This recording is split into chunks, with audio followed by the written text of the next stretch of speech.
Halo, perkenalkan saya Tessa Febriana Maharani Marpaung dengan NPM 30621120016. Jadi di dalam video ini saya akan mereview kembali video dari kanal YouTube Net Media Tama yang berjudul Kisah Pejuang Pendidikan di Alor yang dipublis pada 10 April 2016. Video dimulai dengan diperkenalkannya sepasang suami istri yang bernama Vera Ertiana dan Fauzi yang sama-sama merupakan seorang guru garis depan di Desa Padang Panjang, Kecamatan Alor Timur, Kabupaten Alor. Jadi teman-teman, guru garis depan adalah program yang dijalankan oleh pemerintah untuk memenuhi kebutuhan pengajar di garda depan bangsa. Vera dan suami menjalankan tugasnya sejak Mei 2015. Vera turun di ibu kota di Kalabahi bersama suaminya. Pada saat di kota Kalabahi, mereka berbelanja kebutuhan sehari-hari. Suaminya juga memanfaatkan momen tersebut untuk beribadah karena di Padang Panjang tidak ada masjid.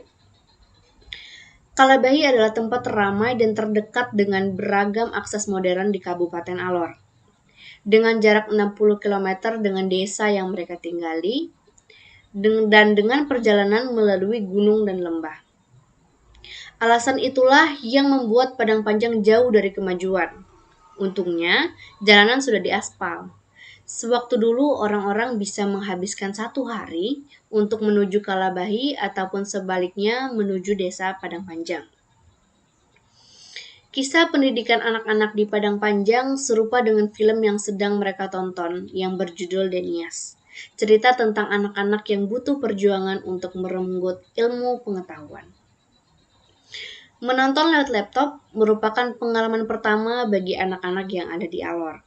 Jadi tujuan Vera memberikan anak-anak menonton film ini agar mereka meniru semangat Denias untuk terus belajar, semangat, dan bisa bersekolah. Karena bagi Vera, mereka bisa membaca dan menulis itu adalah hal yang terpenting untuknya. Walaupun keterbatasan fasilitas, dan Vera juga ingin menanamkan cinta NKRI pada anak-anak yang ada di Padang Panjang. Di Padang Panjang, Vera bertemu dengan orang-orang yang bersemangat tinggi, mengabdi sepenuh hati untuk perkembangan daerahnya. Salah satunya adalah Pak Mandes, mantan kepala desa Padang Panjang. Sejak 2004 lalu, Pak Mandes mengupayakan adanya sekolah negeri untuk anak-anak. Warga desa Padang Panjang merasa sangat senang karena adanya sekolah untuk anak-anak mereka. Ditambahi lagi dengan kehadiran guru-guru, karena keberadaan guru-guru ini sangat membantu warga desa untuk mengajari anak-anak mereka bagaimana agar kedepannya mereka menjadi sumber daya manusia yang baik. Pak Mandes menyadari bahwa aset terbesar sebuah bangsa tidak hanya kekayaan alamnya, melainkan kekayaan alam yang diimbangi dengan kualitas sumber daya manusia. Manusia yang terdidik agar bijak dan pandai, supaya anak-anak di masa depan tidak merasakan kesulitan seperti apa yang Pak Mandes alami. Sejak diberi kesempatan dalam menjadi guru garis depan, Vera dan suaminya berkomitmen, bersiap mengabdikan seumur hidup mereka untuk mendidik anak-anak di daerah penempatan. Tak hanya sekedar berkomitmen, tugas Vera, suami, dan guru-guru lainnya adalah membuat anak-anak yang tinggal di perbatasan dengan Republik Demokrasi Timur Leste ini yakin bahwa negeri ini tidak sedikit pun melupakan mereka. Oleh karenanya, rasa cinta tanah air harus dipupuk sejak dini. Vera berkata bahwa anak-anak di sana tidak mengenal apa itu Indonesia. Mereka tidak tahu apa itu NKRI. Bahkan nama presiden mereka juga tidak tahu. Mereka hanya mengenal Alor saja.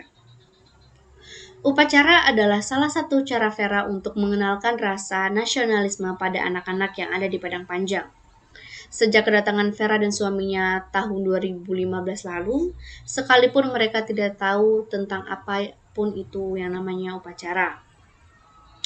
Misi Vera adalah menumbuhkan rasa cinta NKRI.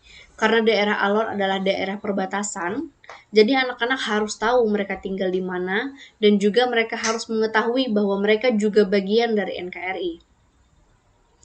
SD Negeri Padang Panjang berdiri di tahun 2015. dengan 28 murid dengan bangunan SD yang masih bersifat sementara karena meminjam tanah milik gereja. Awalnya suami Vera mengajar 4 rombongan sekaligus, mulai dari kelas 1, 2, 3, dan 4. Kondisi tersebut menjadi potret masih kurang meratanya guru di daerah terpencil. Idealnya setiap kelas diisi oleh satu guru agar penyampaian dari guru tersebut dapat fokus dan tercurah. Di sana mereka juga terkendala akses, yaitu kurangnya fasilitas buku. Hasil untuk menunjang pembelajaran, mereka harus memanfaatkan alam sekitar. Selain Vera dan suami, guru-guru yang lain juga mengajar merangkap sekaligus. Adapun Ibu Yomima, di antaranya ia mengajar kelas 1 sekaligus pelajaran agama. Ibu Yomima berkata dia mengalami kesulitan dalam mengajar yang bukan di bidangnya. Oleh karena itu, ia harus kembali belajar dan menguasai pelajaran dan harus kreatif dalam menghadapi keadaan tersebut. Walaupun dengan keadaan itu, Ibu Yomima tetap semangat menjalaninya. Sedangkan Vera sendiri mengajar kelas 2 dan 3 dengan materi yang sama dan tingkat pemahaman yang masih setara. Memang pertama kali Vera dan suaminya datang, mereka memiliki kesulitan untuk mengajari anak-anak yang ada di Padang Panjang karena terkendala oleh bahasa dan sebagainya. Tetapi berkat kegigihan Vera dan suami yang datang untuk mengajar di setiap harinya, dan dengan seiring berjalannya waktu, mereka semua dapat melaluinya dengan baik. Vera kerap kali mengajarkan tentang pengetahuan umum soal Indonesia dan tokoh-tokoh penting bangsa. Informasi ini menjadi jendela mereka untuk mengenal dunia selain Alor. Juga mengenal berbagai profesi untuk menginspirasi mereka kelak mau menjadi apa ketika dewasa nanti. Keputusan Vera dan suaminya Fauzi untuk mengajar di Tanah Timur mengharuskan mereka berpisah dengan anak mereka. Putri mereka berdua yang baru saja berumur 1,5 tahun, dan ia ditinggal bersama keluarga mereka yang ada di Solo, Jawa Tengah.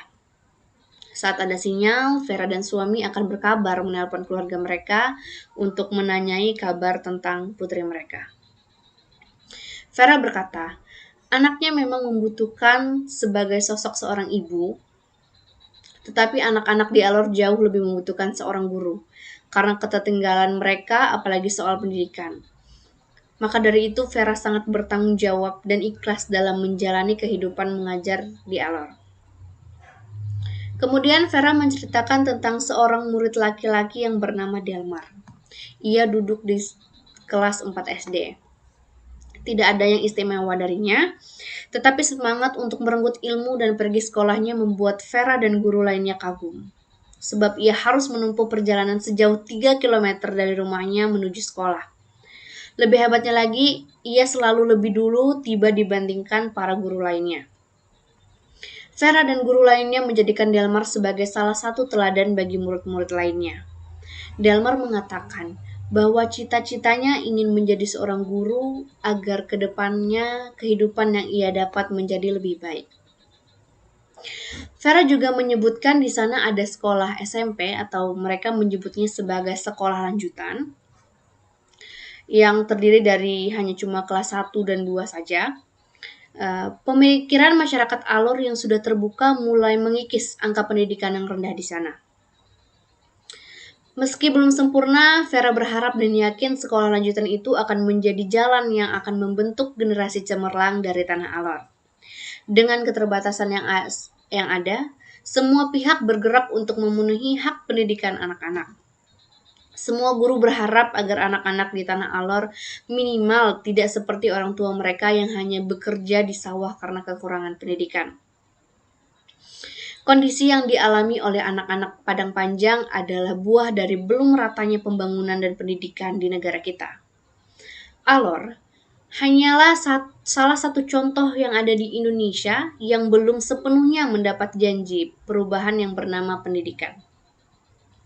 Vera menyebutkan bagi anak-anak yang ada di Alor bisa bersekolah di Jawa adalah surga bagi mereka. Semua kehidupan di Pulau Jawa yang tidak terbatas seperti di daerah mereka menjadikan mereka semangat dan mendambakan kehidupan yang ada di Pulau Jawa. Mereka harus bersabar memanfaatkan keterbatasan akses yang ada. mengejar kesempatan dan berusaha untuk setara dengan generasi seusia mereka yang ada di belahan Indonesia lainnya. Jadi, yang saya dapatkan dari video tersebut adalah saya menjadi lebih bersyukur atas apa yang saya punya, semuanya serba berkecukupan. Seperti tempat tinggal, sekolah, kampus, dengan fasilitas-fasilitas dan akses yang sangat mudah dijangkau. Dan sekarang saya dapat merasakan saya juga harus lebih menghargai guru dan dosen yang mengajar di kelas, karena perjuangan mereka dalam mendidik generasi-generasi bangsa tidaklah mudah. Dan mereka dengan sepenuh hati mengabdi untuk dunia pendidikan di Indonesia walaupun tempat terpencil sekalipun. Dan hal yang ingin saya terapkan di kelas salah satunya adalah semangat dan perjuangan menuntut ilmu dari adik-adik yang ada di Alor, yang membuat saya termotivasi untuk terus bersekolah dan belajar. Dan juga sikap tanggung jawab ikhlas tulus pengabdian guru dalam menjalani kehidupan sebagai tenaga pendidik yang ingin mencerdaskan anak-anak bangsa. Demikian review video yang bisa saya sampaikan. Mohon maaf jika ada kesalahan kata dan lain hal. Saya harap teman-teman yang lain juga bisa mengambil banyak hikmah dan pelajaran dari video tersebut. Sekian dan terima kasih.